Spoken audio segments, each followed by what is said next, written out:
오늘 평화와 번영을 만들어내는 사람, 이런 제목의 말씀을 통해서 은혜 받고자 하는 것입니다.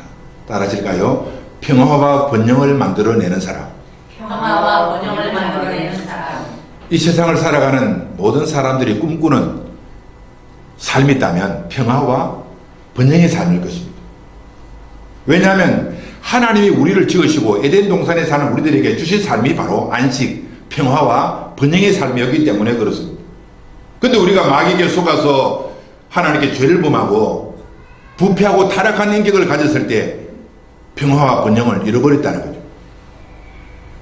근데 이 땅에 하나님의 아들 예수 그리스도가 오시고 우리의 죄의 문제를 해결해 주심으로써 우리가 잃어버렸던 평화, 잃어버렸던 번영을 그분은 다시 회복시켜 주신다는 사실을 알아야 합니다.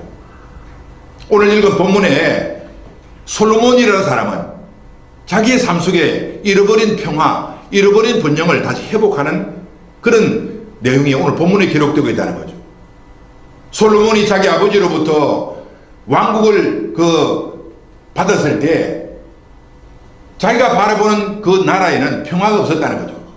전쟁의 소문들과 여러 가지 불안과 고통이 있는 그런 나라를 아버지로부터 받아서 그 자기 나라를 평화의 나라로 만들었습니다. 자기 아버지 다윗이 자기에게 물려준 이 나라는 그렇게 그렇게 크게 풍성한 번영의 나라가 아니었다는 거죠. 근데 솔로몬은 자기 아버지로부터 받은 나라를 번영의 나라로 만드는 거예요. 솔로몬이 어떤 능력을 가지고 자기 아버지로부터 받은 그 왕국을 평화의 왕국으로, 번영의 왕국으로 만들었는가 하는 거죠. 오늘 이것은 바로 우리들에게 준, 다윗이 자기 아들 솔로몬에게 넘겨준 나라는 바로 예수님이 우리에게 넘겨준 이 왕국, 이 나라와 같다는 것을 알아야 합니다. 오늘 예수님은 우리 한 사람 한 사람이 자기의 삶 속에 평화를 만들어내기를 원하고 우리 한 사람 한 사람의 삶 속에 번영을 만들어내기를 원한다는 거죠. 오늘 솔로몬에게 우리가 이 비결을 배워야 하는 거죠. 솔로몬은 어떻게 자기 왕국을 평화의 왕국으로, 번영의 왕국으로 만들어내었는가? 첫째로 그런 힘과 능력을 가졌다는 거죠. 따라했을까요? 힘과 능력. 힘과 능력. 우리의 삶에 힘과 능력이 없으면 평화를 만들어낼 수가 없고 번영을 만들어낼 수가 없다는 거죠. 솔로몬이 자기 아버지로부터 왕국을 받을 때 그 솔로몬의 상태는 유약한 아들이었다는 거예요. 솔로몬이 원래 태어날 때부터 힘이 없는 연약한 아들이었다고 성경은 말하고 있어요. 잠언서에 보면은 나는 내 어머니 보기에, 내 아버지 보기에 나는 유약한 외아들이었노라, 그렇게 잠언서에서 말하고 있죠. 그런 솔로몬이 어떻게 해서 힘과 능력을 가진 왕중의 왕이 되었는가 하는 거죠. 자, 열왕기상 2장 2절에 보니까 내가 이제 세상 모든 사람이 가는 길로 가게 되었노니 너는 힘써 대장부가 되라, 그렇게 다윗은 자기 아들 솔로몬에게 권면을 하는 거죠. 이 말씀을 보면 솔로몬은 현재 힘과 능력을 가지지 못한 유약한 상태에 있었다는 것을 알 수가 있는 거죠. 힘이 없는 연약한 상태로서는 내 삶 속에 평화를 만들어낼 수가 없죠. 힘이 없고 연약한 상태로서는 내 삶 속에 번영을 만들어낼 수가 없더라는 거죠. 솔로몬은 자기 아버지의 고면을 받고 그는 자기 삶 속에 힘과 능력을 기르기 시작했다는 것을 알아야 합니다. 오늘 우리의 삶도 마찬가지로 내가 힘이 없는 상태로서, 연약한 상태로서 내 삶 속에 평화를, 내 삶 속에 번영을 만들어낼 수가 없다는 사실을 알아야 해요. 예수님이 땅에 오셔서 우리들에게 하신 일이 뭡니까? 내가 가지지 못하는 힘과 능력을 주시기 위해서 이 땅에 오셨다는 사실이에요. 아멘. 그러면은 솔로몬은 어떻게 해서 힘과 능력을 기르는가? 첫째로 기도, 따라하실 기도. 기도. 솔로몬은 원래부터 기도하는 사람이 아니었어요. 근데 어느 날 자기 아버지로부터 권면을 받고 너는 힘써 대장부가 되라, 힘써 남자가 되라는 그 권면을 받고 그가 찾은 추구했던 삶이 기도의 삶이었다는 거죠. 솔로몬은 기도의 사람이에요. 성경을 보세요. 성경 열왕기서를 보면 솔로몬은 기도하는 사람이었다는 것을 알 수가 있어요. 그는 기도하는 사람이에요. 자, 열왕기상 5장 8장 54절에 보니까 솔로몬이 무릎을 꿇고 손을 펴서 하늘을 향하여 이 기도와 간구로 여호와께 아뢰기를 마치고 여호와의 제단 앞에서 일어나 서서 큰 소리로 이스라엘의 온 회중을 위하여 축복하며 이르되 여호와를 찬송할지로다. 그가 말씀하신 대로 그의 백성 이스라엘에게 태평을 주셨으니 그렇게 말하고 있죠. 솔로몬은 하나님 앞에 고백하기를 내가 하나님 앞에 기도하고 난 이후에 하나님이 나의 왕국에 태평을 주시고 번영을 주셨다. 그렇게 말하고 있는 거죠. 솔로몬은 기도의 사람이에요. 성경을 보면 솔로몬은 마지막 때 타락을 하는 그런 어두운 모습을 보여주었지만 그의 나라를 평화의 나라로 평강의 나라로 번영의 나라로 만드는 과정에서 그가 기도하는 사람이었다는 것을 알 수 있어요. 하나님의 성전에서 기도하는 이 솔로몬에게 하나님은 평화를 주셨고 하나님은 그에게 번영을 주셨다는 거예요. 아멘. 자, 그렇다면 오늘 우리들에게도 동일하다는 거예요. 나는 오늘 내 삶 속에서 기도하고 있는가? 기도를 통해서 우리 힘을 얻을 수가 있고 기도를 통해서 우리는 능력을 받는다는 사실이에요. 기도하지 않는 사람이 힘을 어디서 기를 수가 있고 기도하지 않는 사람이 어떻게 능력을 갖겠는가 하는 거죠. 창세기부터 계시록까지 모든 성경의 하나님의 사람들의 특징, 힘과 능력을 가진 사람의 특징은 기도하는 사람이라는 거예요. 오늘 이 시대 교회가 회복되어야 되는 것은 기도라는 거예요. 기도. 근데 이 기도가 쉽지 않다는 거죠. 기도하는 것을 마귀는 싫어하고 방해하는 거예요. 끊임없이 보는 것, 또 취미생활로 여러 모양으로 기도 생활을 방해하는 것을 알아야 합니다. 그러나 우리가 평화와 번영을 내 삶 속에 이루어내기 위해서 우리는 기도하는 사람으로 변화되지 않으면 안 된다는 거예요. 기도해야 하는 거예요. 출애굽기 17장에 우리가 잘 아는 대로 이스라엘이 애굽을 나와서 이제는 가나안 땅을 들어가기 위해서 광야로 나왔는데 갑자기 그들 뒤에 아말렉 군대가 공격을 해왔어요. 많은 사람들이 죽어나가고 힘들어하는 그때 모세는 아론과 홀을 데리고 산에 올라갔어요. 그리고 기도했어요. 모세가 홀로 기도하니까 너무 손이 지치고 피곤해서 손을 내렸더니 아말렉이 이기고 이스라엘은 패배하게 되고 그것을 본 아론과 홀이 모세의 손을 들어서 들어 올릴 때 모세는 기도할 수가 있었고 모세가 손을 들어 기도할 때 이스라엘이 이기고 아말렉이 무너지더라는 거예요. 이 아말렉은 바로 마귀를 상징하는 거죠. 오늘 나는 내 삶의 현장에서 손을 들어 기도하는 삶이 있는가? 하나님을 향하여 기도하는 것이 있는가? 내가 기도할 때 마귀는 무너지고 하나님의 나라는 세워지고 내가 기도의 손을 내리게 되면 마귀는 이기게 되고 하나님의 나라는 무너진다는 것을 알아야 합니다. 오늘 나는 기도해야 돼. 솔로몬이 기도해서 평화의 나라, 번영의 나라를 만들어냈듯이 우리도 우리 삶 속에서 기도해야 하는 거죠. 기도는 우리 삶 속에 능력을 공급한다는 거예요. 아멘. 두 번째로 우리에게 힘과 능력을 주는 것은 말씀이다. 하나님의 말씀. 하나님의 말씀. 솔로몬은 말씀의 사람이었어요. 그가 연약하고 유약한 그런 사람이었을 때 아버지의 권면을 받고 너는 힘써 대장부가 되라는 그 권면을 받고 솔로몬이 추구한 것은 첫째로는 기도, 두 번째로는 말씀 연구라는 거예요. 솔로몬은 말씀의 사람으로 그가 탈바꿈을 하게 될 때 그의 삶에는 평화가 찾아오고 그의 삶에는 번영이 찾아왔다는 거예요. 우리가 잘 알던 성경 잠언서, 전도서, 아가서는 누가 지었습니까? 솔로몬이 지었잖아요. 솔로몬은 말씀의 사람이었어요. 그리고 그가 지혜의 사람이었어요. 말씀을 가지니까 지혜가 있어서 수많은 사람들이 솔로몬에게 지혜를 배우려고 찾아왔다는 거예요. 오늘 내 삶 속에 힘과 능력을 가지게 되는 근원은 뭡니까? 하나님의 말씀이라는 거예요. 말씀. 오늘날 교회가 사실 교회가 문제가 되는 것은 말씀이 없는 교회가 문제다. 사람은 구름대처럼 모이는데 말씀이 없다는 사실이에요.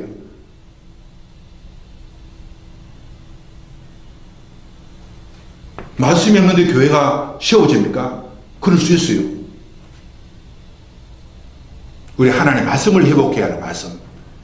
한 개인이 하나님의 말씀을 회복할 때 그 사람은 힘과 능력을 가진 사람이 되고 자기의 삶 속에 평화를 만들어내고 자기의 삶 속에 번영을 만들어낸다는 사실을 알아요. 아멘. 예수님이 그 본을 보여주셨잖아요. 마태복음 4장에 이 땅에 주님이 공생애를 시작하시기 전에 마귀가 주님께 찾아와서 유혹을 했어요. 돌이 떡덩이가 되게 하라. 성전 꼭대기에서 떼어내리라. 나에게 절하라. 그러면 내 모든 내게 준 영광을 내게 넘겨주겠다. 그렇게 유혹을 했을 때 그리스도는 말씀을 가지고 마귀의 유혹을 이겨냈다는 거예요. 그것이 바로 예수님이 가진 힘과 능력의 근원이라는 거예요.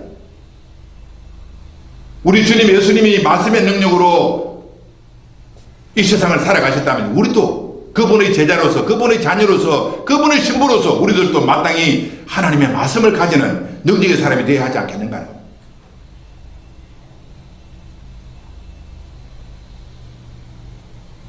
오늘 이 시대 교회의 문제는 정말 하나님의 참 말씀, 바른 진리의 말씀이 결여되어 있다, 부족하다는 거죠. 이것이 문제라는 거예요.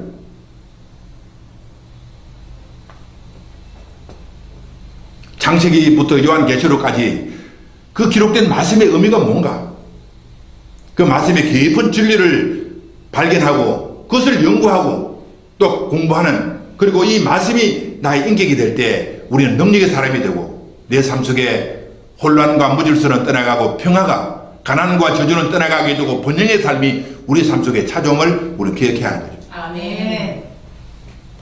그 다음에 세 번째로 우리에게 힘과 능력을 주는 것은 바로 성령의 능력. 따라하실까요? 성령의 능력. 성령의 능력. 솔로몬은 한마디로 말해서 그 성령의 사람이에요. 성령의 사람. 솔로몬이 잠언서를 기록하고 전도서를 기록하고 아가서를 기록한 그런 성경을 기록한 기록자죠. 무슨 능력으로? 성경은 보니까 성령의 감동을 입은 사람들이 성경을 기록했다고 하는 것을 보면 솔로몬은 성령의 사람이었어요. 솔로몬은 지혜의 사람이었다는 것을 보면 그가 성령의 지혜를 가진 사람인 것을 알 수가 있어요. 솔로몬이 힘과 능력을 가지고 이 땅을 살아갈 수 있는 근거는 하나님의 성령에 사로잡혀 살아가기 때문에 그런 힘과 능력을 가지고 자기의 삶 속에 평화와 번영을 만들어 가더라고요. 오늘 우리에게 필요한 것은 뭡니까? 성령의 능력이죠. 성령의 능력. 아멘. 내 자신이 아니고 내 힘으로 살아가는 것이 아니고 나는 사라지고 나는 무너지고 나는 죽고 내 안에 하나님의 영의 임재가 있고 영의 지배를 받고 살아가는 삶, 그런 삶 속에 능력이 있다는 사실이에요. 아멘. 오직 성령이 너에게 임하시면 너희가 권능을 받고 예루살렘과 온 유대와 사마리아와 땅끝까지 이르러 내 증인이 되리라. 아멘. 성령이 오늘도 나를 지배하는 삶, 이것이 힘과 능력을 얻는 기초가 되고 성령의 지배를 받게 될 때 내 삶 속에는 혼란과 다툼과 무질서는 떠나가게 되고 평화가 찾아오게 되고 저주가 떠나가게 되고 내 삶 속에 번영이 찾아온다는 사실을 성경은 말씀하고 있습니다. 아멘. 오늘 이 말씀을 듣는 저와 여러분, 힘과 능력을 회복하는 솔로몬처럼 저와 여러분 되시기를 주님의 이름으로 축복합니다. 아멘. 두 번째로 내 삶 속에 평화와 번영을 가져오는 능력은 공의와 사랑이라는 거죠. 따라하실까요? 공의와 사랑. 공의와 사랑. 솔로몬이 자기 아버지로부터 권면을 받은 것은 너의 삶 속에 의를 회복하고 너의 삶 속에 사랑을 회복하라고 그렇게 권면하고 있는 거죠. 또 오늘 본문에 보면은 3절에 보니까 네 하나님 여호와의 명령을 지켜 그 길로 행하여 그 법률과 계명과 율례와 증거를 모세의 율법에 기록된 대로 지키라. 그리하면 내가 무엇을 하든지 어디로 가든지 형통할지라. 다윗은 자기 아들 솔로몬에게 세상을 떠나기 전에 남긴 유언은 뭡니까? 하나님의 율법을 지키라는 거예요. 그러면 네가 어디를 가든지 형통하게 될 것이고 하나님의 축복이 너와 함께 할 것이라 그렇게 말하고 있는 거죠. 하나님의 율법을 지키라는 거예요. 하나님의 율법을 지키라고 하는 이 의미가 뭐고, 오늘날 교회 믿음의 사람들이 제일 싫어하는 것이 율법을 이야기하면 싫어한다는 거예요. 우리가 오늘 율법으로 돌아가야 될 이유가 뭔가? 자, 보세요. 한 여인이 간음을 하다가 현장에서 잡혔어요. 이 여자는 돌에 맞아서 죽어야 될 그런 사람이라는 거예요. 왜? 율법을 어겼기 때문에. 사람들은 이 여인을, 간음한 여인을 잡아다가 예수님께 데려왔어요. 예수님은 그 여인에게, 먼저 사람들에게 누구든지 죄 없는 자가 먼저 이 여자를 돌로 치라. 그렇게 말하니까 그 말을 들은 사람들은 율법주의자 다 떠나가 버렸어요. 그리고 그 여인에게 나는 너를 정죄하지 않겠다. 용서해 주셨어요. 복음이죠. 복음. 은혜죠. 예수님은 간음한 여인을 현장에서 용서해 주셨단 말입니다. 끝인가요? 그 여인에게 하신 당부의 말씀이었어요. 따라서 가서 가서 다시는 다시는 죄를 범치 말라. 죄를 범치 말라. 이것이 율법과 복음과의 관계란 말입니다. 우리가 복음으로 그분의 죄사함을 받은 복음의 사람이 되었다면 이제는 하나님의 율법을 지키는 공의의 사람이 되어야 하는 것을 말하고 있어요. 아멘. 오늘 너무나 많은 사람들이 예수님의 속죄를 받아들이고 난 이후에 하나님의 법을 무시하는, 의를 무시하는 불법의 사람으로 살아가고 있다는 거죠. 하나님 율법을 어기면 불법의 사람이죠. 나더러 주여 주여 하는 자마다 다 천국에 들어갈 것이 아니고 내 아버지 뜻대로 행하는 자라야 천국에 들어가리라. 이 말씀은 뭔가? 하나님의 의를 회복한 사람이 천국에 들어간다고 말하고 있어요. 아멘. 믿음으로 구원을 받은 사람은 이제는 잃어버린 하나님의 율법을 다시 회복하고 하나님의 율법을 지킴으로써 의를 회복하는 그런 사람이 되라고 주님은 말하고 있어요. 그런데 그것이 내 힘으로 되겠는가? 지금까지 우리가 율법을 어기면서 마음껏 죄를 짓고 살아온 우리들이 예수를 믿었다고 그러면 오늘 당장 그러면 하나님의 법대로 살아가는 삶을 내가 살 수 있는가? 아니라는 거예요. 하나님의 성령의 능력을 받아야 내가 행하지 못하는 율법을 행할 수 있는 능력을 받는다는 것을 성경은 말하고 있어요. 아멘. 내 힘으로는 안 돼요. 내 힘으로는 율법을 지킬 수가 없어요. 내가 예수를 믿어 하나님의 성령의 능력이 나에게 임하게 될 때 그 성령의 능력으로 우리는 하나님의 율법을 지킬 수 있는 의로운 사람이 되는 것을 말하고 있습니다. 아멘. 스가랴 4장 6절에 이는 힘으로 되지 아니하고 능력으로 되지 아니하고 오직 나의 영으로 되느니라 그렇게 말하고 있습니다. 우리가 성령 충만이 될 이유가 바로 그렇게 있다는 거죠. 성령 충만해야 하나님의 법을 지킴으로써 의의 길을 걸어갈 수 있는 우리 사람이 된다는 거죠. 두 번째로 여기 하나님의 말씀에 하나님 우리에게 원하시는 것은 율법을 통해서 사랑을 실천하는 거죠. 첫째는 공의. 하나님의 율법을 지키라고 하는 그 말씀에서 우리는 의로움을 우리가 회복해야 되고 하나님의 말씀을 지키라는 이 말씀 앞에 우리 사랑을 회복해야 된다는 거죠. 성경은 뭡니까? 율법에서 하라 하지 말라는 말 있잖아요. 하라 하지 말라는 그 말씀을 내가 지켜 순종할 때 의로운 사람이 되고 하나님의 율법의 내용은 뭡니까? 사랑이라는 거예요. 어느 날 어느 한 사람이 찾아와서 내가 어떻게 해야 영생을 얻겠습니까? 그렇게 물어보는 그 사람에게 율법을 지키라. 주님은 그렇게 말씀하셨어요.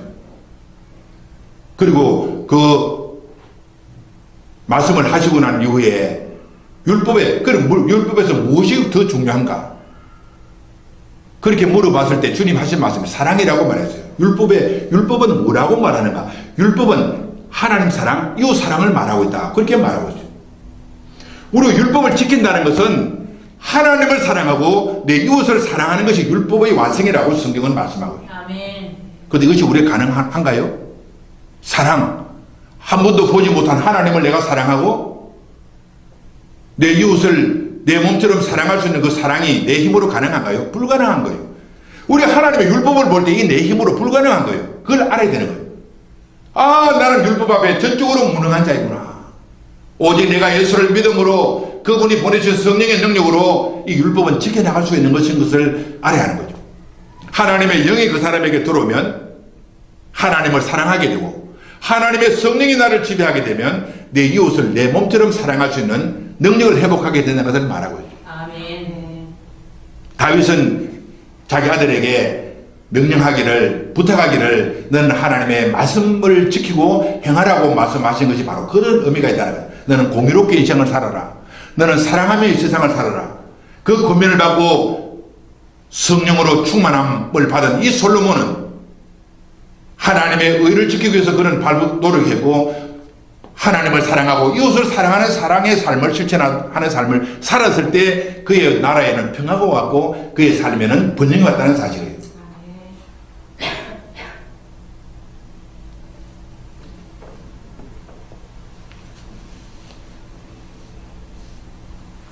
오늘 우리가 예수를 믿는다는 명목 아래에서 마음껏 하나님의 말씀을 짓밟고 말씀대로 살지 않고 불순종하고 살아가면서 자기는 천국 간다고 말하고 있는 거죠. 얼마나 잘못된 것인가 하는 거예요. 가늠하고 죽어야 될 그 여인에게 주님은 용서해 주시고 네 마음대로 살아라고 말하는 것이 없어요. 가늠하다가 용서받은 그 여인에게 가서 다시는 죄를 범치 말라. 의로운 삶을 살라고 말하지 않았는가. 38년 된 중풍병자를 베데스다 연못가에 주님을 찾아오셔서 그 사람의 병을 고쳐주시고 그 사람에게 하신 말씀이 더 심한 것이 생기지 않도록 다시는 죄를 범치 말라고 그랬잖아요. 너는 의롭게 되라는 거예요. 왜 성경에 이런 말씀들을 사람들은 외면하고 있는가 하는 거예요.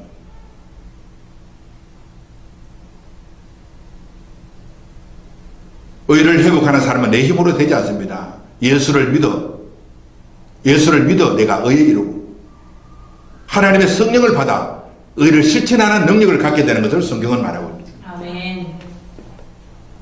오늘 우리의 삶 속에 공의와 사랑이 회복되는 저와 여러분 되시기 바랍니다. 아멘. 그럴 때 내 삶 속에는 평화가 임하게 되는 거예요. 그럴 때 내 삶 속에는 번영의 삶이 찾아오는 거예요. 어떤 사람은 목사님 내 삶에 왜 이렇게 되는 일이 없고 예수를 믿어도 날마다 다투고 싸우고 내 삶 속에 고민이 끊어지지 않고 내 삶 속에 되는 일이 없습니까? 나는 묻고 싶어요. 성경 말씀대로 주님이 부탁하신 대로 의를 행하고 있는가? 주님이 말씀하신 대로 사랑을 실천하고 있는가 하는 거예요. 이 공의와 사랑이 실천될 때 내 삶 속에는 평화가 찾아오게 되고 번영의 삶이 찾아오게 되는 것을 말하고. 그러니까 마지막 세 번째로 평화와 번영을 이룰 수 있는 능력은 은혜와 성결. 따라하실까요? 은혜와 성결. 은혜와 성결. 다윗은 이 세상을 떠나기 전에 아들 솔로몬에게 자기 나라에 있는 악들을 제거하고 죄악들을 제거하고 은혜 베풀 자에게 은혜를 베풀라고 그렇게 권면하고 있는 거죠. 다윗은 이 세상을 떠날 때 자기 나라를 솔로몬에게 넘겨주면서 자기 나라에 있는 악을 본 거예요. 또 자기 나라에 베풀어야 될 은혜를 베풀어야 될 사람을 본 거예요. 그래서 너는 바르실레를 보고 바르실레와 그 아들들에게 바르실레 아들들에게 은혜를 베풀라고 그렇게 유언을 했고 우리나라에 있는 요압 장군을 너는 처단하라 그렇게 부탁을 하고 이 세상을 떠난 거예요. 다윗은 그 유언을 받고 그 유언을 실천한 거예요. 은혜 받을 바르실레의 가정에 은혜를 베풀었고 악을 행했던 군대장관 요압을 처단하는 일을 할 때 다윗의 나라에는 평화가 찾아왔고 번영이 찾아왔다는 사실이에요. 오늘 우리도 이 삶을 실천해야 하는 거예요. 은혜와 성결의 삶. 첫째로 그는 바르실레에게 은혜를 베풀었습니다. 따라하실까요? 바르실레에게 베푼 은혜. 바르실레에게 베푼 은혜. 솔로몬은 자기 아버지의 유언을 받고 바르실레를 찾아가서 그 아들들에게 은혜를 베풀었다는 거죠. 은혜. 자, 열왕기상 2장 7절에 마땅히 길르앗 바르실레의 아들들에게 은총을 베풀어 그들이 내 상에서 먹는 자 중에 참여하게 하라. 바르실레는 누굽니까? 그 옛날 다윗이 자기 아들 압살롬의 그 공격을 받고서 난을 당해서 피난 갈 때 모든 사람이 다윗을 돕기를 싫어했어요. 왜? 혹시 다윗을 돕다가 압살롬에게 내가 해를 당하면 어떡하겠는가? 그런 상황 속에서 바르실레는 찾아와서 다윗과 그의 군사들에게 도움을 베풀어 준 사람이라. 다윗이 이것을 기억했어요. 바르실레. 이 바르실레라는 사람은 영의 눈을 가진 사람이에요. 믿음의 눈을 가진 사람이에요. 압살롬이 반란을 일으켜서 자기 아버지 왕국을 찬탈하려고 하는 것은 악한 일인 것을 알고 압살롬을 거부하고 지금 고난 중에 피난가고 있는 다윗을 사랑했고 그에게 도움을 베풀어주는 이 바르실레, 그런 진정한 삶이 뭔가를 발견해낼 줄 아는 사람이에요. 그런 바르실레에게 다윗은 나중에 예루살렘으로 다시 돌아와서 자기 왕이 되었을 때 바르실레에게 말합니다. 내가 너에게 받은 그 은혜를 내가 보답하겠다고 하니까 바르실레가 손사래를 치면서 거부한 거예요. 왕이여, 그럴 필요가 없습니다. 내가 마땅히 할 일을 할 뿐인데 왜 나에게 그런 상을 주려고 합니까? 싫습니다. 거부하는 거예요. 겸손한 사람이에요. 바르실레는 자기가 남에게 도움을 베풀어 주고도 그 도움을 기억하지 않는 사람이에요. 다윗은 그것을 기억하고 솔로몬에게 유언을 하기를 넌 바르실레가 이미 세상 떠났지만 그 아들들에게 너는 은혜를 다 부르주라 그렇게 말하는 거죠. 자, 그렇다면 오늘 우리의 삶에도 하나님의 은총, 하나님이 주시는 그 평화, 하나님 주시는 번영의 삶이 회복되기 위해서는 은혜를 기억하는 사람이 되어야 된다는 거죠. 은혜를 기억하는 은혜. 우리는 이 세상에 사람으로 태어나서 무덤에 들어갈 때까지 그 누군가의 은혜를 입고 살아가는 거죠. 하나님의 은혜, 사람들로부터 은혜를 받을 때 그 은혜를 기억하고 은혜를 보답하는 사람이 되어야 하는 거예요. 솔로몬은 받은 은혜를 보답할 줄 아는 사람이에요. 그런 솔로몬 왕국에 하나님 평화를 주셨고 그에게 번영을 주셨다는 거예요. 아멘. 그 다음에 두 번째로 솔로몬은 요압과 시므이를 처단했습니다. 따라하실까요? 처단해야 할 요압과 시므이. 처단해야 할 요압과 시므이. 요압은 누굽니까? 요압은 다윗의 군대 장관이죠. 이 다윗의 군대 장관인데 또 다른 군대 장관이 등장해서 사울 왕에게 군대 장관을 있던 사람이 이제 다윗 왕국으로 들어왔을 때 이 사람은 요압은 질투를 느꼈어요. 내가 군대 장관인데 다윗 왕이 저 사울 왕에게 순종했던 저 군대 장관들을 데려오면 내 자리가 위태롭지 않겠는가. 그래서 요압은 두 장관, 군대 장관을 죽여버리고 말았어요. 자, 그것이 5절에 기록되어 있습니다. 서루야의 아들 요압이 내게 행한 일 곧 이스라엘 군대의 두 사령관 넬의 아들 아브넬과 에델의 아들 아마사에게 행한 일을 내가 알거니와 그가 그들을 죽여 태평시대에 전쟁의 피를 흘리고 전쟁의 피를 자기의 허리에 띈 띠와 발에 신은 신에 묻혔으니 그래. 이 요압은 어떤 사람인가요? 군대 장관 아브넬과 아마샤를 살해한 사람이에요. 죽인 사람이에요. 왜? 시기와 질투를 느낀다고 하죠. 자, 그렇다면 오늘 우리가 해야 될 일은 뭡니까? 오늘 우리가 죽여야 할 요압이 뭡니까? 시기심, 질투심이라는 거예요. 아멘. 시기심, 질투심. 이것은 오늘 외부에 있는 것이 아니라 내 안에 있는 원수라는 거예요. 내 안에 숨어있는 무서운 시기심, 질투심. 이것을 처단할 때 평화가 온다는 거예요. 오늘 내 삶 속에 가정에 평화가 없고 교회에 평화가 없고 이 사회에 평화가 없는 것은 시기와 질투심이 그 인격 속에 숨어들어 있기 때문에 그런 거예요. 오늘 내가 죽여야 할 이 요압은 누구인가? 내 안에 들어있는 시기심, 질투심. 오늘 내 삶 속에 가정에 평화가 없습니다. 교회에 평화가 없습니다. 이 나라 민족에 평화가 없습니다. 간단해요. 시기심과 질투심을 죽이면 돼요. 각자가. 그 다음에 두 번째로 여기 보면 시므이를 죽이라는 거예요. 시므이를 처단하는. 시므이는 누굽니까? 다윗이 자기 아들 압살롬에게 공격을 받고 도망을 가고 있을 때, 난을 피해서 도망가고 있을 때 시므이는 다윗을 찾아와서 막 욕을 했어요. 막 티끌을 날리면서 저주하고 비루한 자여 비루한 자여 떠나가라 떠나가라 하면서 막 왕인 다윗을 막 비난하고 욕을 했어요. 다윗은 참고 인내하고. 근데 다윗의 군사들이 왕이 명령만 내려줘서 저 시므이를 내가 단칼에 죽여버리겠습니다. 두어라. 그만둬라. 하나님이 저 사람을 통해서 나를 저주하라 했는데 어떻게 할 것인가. 놔둬라. 그 시므이가 자기 옆에 존재하고 있는 것을 알고 이 시므이가 자기 나라에 존재하고 있는 이상 평화가 없고 번영이 없다는 것을 알고 솔로몬에게 저 시므이를 처단하라 그렇게 합니다. 그래서 나중에 솔로몬은 이 시므이를 처단해버렸어요. 죽여버렸어요.